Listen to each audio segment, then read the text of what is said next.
Throughout history, there have been many games that changed the world in one way or another. Now, when I mention this, a lot of people immediately think of games like Zelda Ocarina of Time or Super Mario 64. These games introduce so many new things that we take for granted today, like a 3D world, smooth platforming controls, and amazing dungeon design. However, before we actually ended up in the 3D era, there were other games that also had a huge impact. And one of those was Super Mario World, the game that finally perfected the 2D platforming genre and showed the world how it's done. But there are many things you have never seen in this game. Certain enemies, locations, and more that no player is supposed to see. A hidden world which we are going to explore today. So buckle up, because this is going to be a wild ride.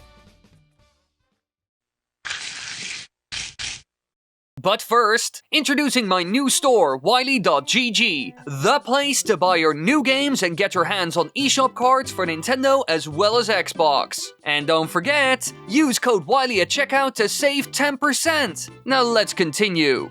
Now all of this started a long time ago, around 1986 or 1987, a time when Nintendo wanted to create a new hit for the new upcoming SNES console. Now the game was produced by Shigeru Miyamoto, featured music composed by Koji Kondo, and graphics designed by Shigefumi Hino, and it was the first game designed for the SNES. Now in the beginning, they didn't really know what the new console was capable of, and so they did a little experiment. The team ported Super Mario Bros. 3 to the console, and it felt like the same game to them, despite the enhanced graphics. And so they wanted to create something new for the console, something that would blow away the average consumer. They were facing a lot of competition after all. And so Miyamoto wanted to design something big, because ever since they finished Super Mario Bros., he and the design staff wanted to have Mario ride a horse. Now for a long time it was believed to be impossible, well, technically at least, until the SNES was developed. This new console allowed them to do so much more, and so a mount for Mario was added, although they did change it to a dinosaur due to the team working with a dinosaur land setting. Now according to Miyamoto, 16 people were involved in the creation of the game, and it took about 3 years to make, and at some point during the game's development, it was meant to be released in North America and Europe under the full Super Mario Bros. 4 title, but it was later shortened to simply Super Mario World, which was certainly a better name. Now when it came out, everyone was incredibly excited, and almost everyone who got the chance to try it loved it. And they weren't the only ones, because even Miyamoto has stated that this is his favorite Mario game, which is quite surprising because you would think it would be Super Mario 64. Now after its release and amazing reception, a lot of players thought it was done. The game was out, beaten by millions, and that was the end of it. But underneath of it all, there was so much more. A hidden world that almost no one got to experience. I'm of course talking about all the stuff that is hidden in the files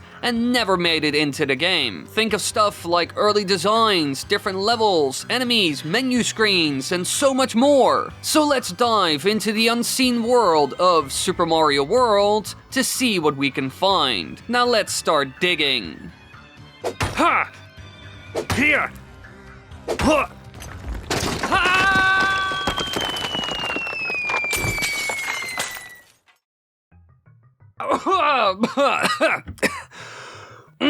Alright, here we are. And by the looks of it, we're starting off with this graphically glitched flying cage that can be put into the game. And if you do this, Mario is automatically placed inside the cage when the level starts. And if it's used in conjunction with an auto-scroll object, it will make the cage move across the level on a set path. Now, interestingly enough, the tile numbers and proportions used to draw the wings match up with the sprite graphics found in the SNES test program. So this is a really old leftover. However, it could also be that these wings were never meant to be used for this weird flying cage. Instead, this odd-looking bird, who also follows Mario around on the Overworld map, was used. And that's because the mysterious winged objects holding up the cage use a weird blue palette just like these guys. And you gotta admit, looking at this screenshot, it seems quite fitting and looks pretty good as well. Now, as you can imagine, these never made it into the game, but they could have been a fun addition in an auto-scroller level. You are limited when it comes to movement after all, and that is a concept Nintendo has played with many times before, using moving platforms where enemies will keep spawning. But this isn't the only interesting thing that can be found here. There's also this!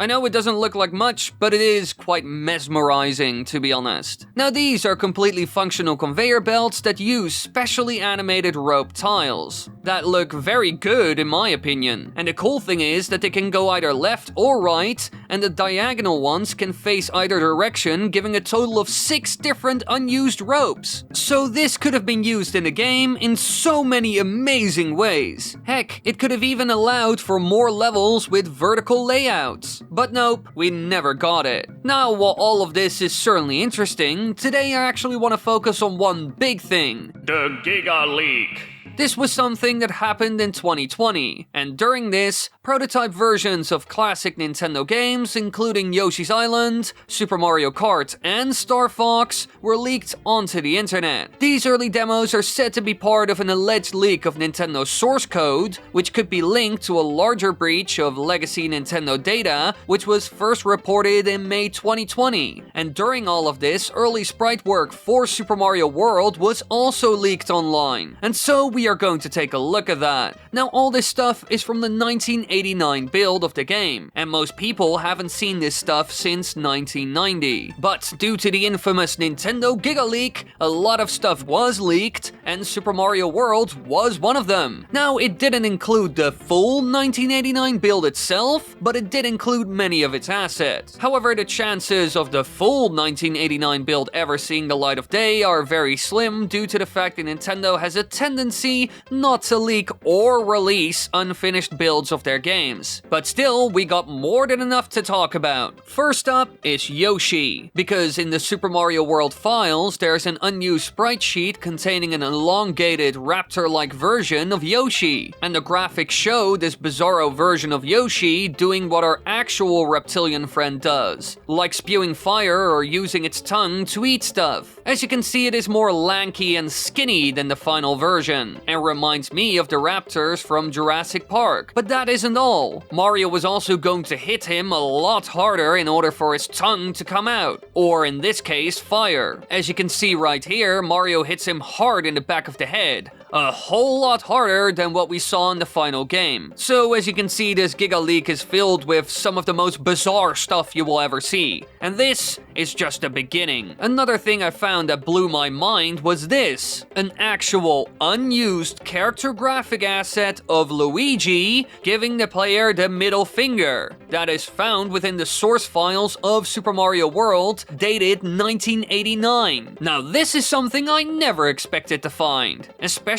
because Nintendo has a tendency of maintaining a family-friendly image, which explains why it never made the cut. And to be honest, I don't even know why they made this in the first place. In what scenario would Luigi do something so mean? Maybe when he defeats Bowser? It's the only thing that makes sense, even though it's weird. Now, another thing that was found is this early version of Bowser, who actually doesn't look that different from the final one, which is surprising after seeing what they did to Yoshi. Look at what they did to my boy! Now overall, looking at this Bowser, it seems like they used a lighter shade of green that is almost neon, but I'm not 100% sure because I am colorblind. Aside from that, we got to see his full body, which we don't see in the final game because he's always in the Koopa clown car. However, aside from that, he isn't that different from what we got in the final release. But we got more early designs to cover, because as you can see right here, there are many work-in-progress sprites, including Nipper Plants, Chain Chomps, Sledge Bros, and Standard Hammer Bros, which are all enemies from Super Mario Bros. 3 that didn't make it into the final game, at least these versions. Sure, Chain Chomp, Sledge Bros, and Standard Hammer Bros do appear in Super Mario World style of Super Mario Maker games, but their graphics are completely different from the ones seen here, and the presence of an upright Koopa Troopa frame suggests that these graphics were created sometime after most of the early screenshots from this build were taken in 1990. However, they are clearly not finished, as the Hammer Bros sometimes have shoes and other times they don't. Aside from that, some other small things are different. For example, the P balloon is red instead of yellow, and the key is vertically flipped. And this isn't the only sprite sheet we got from this leak. Another one we got was this one,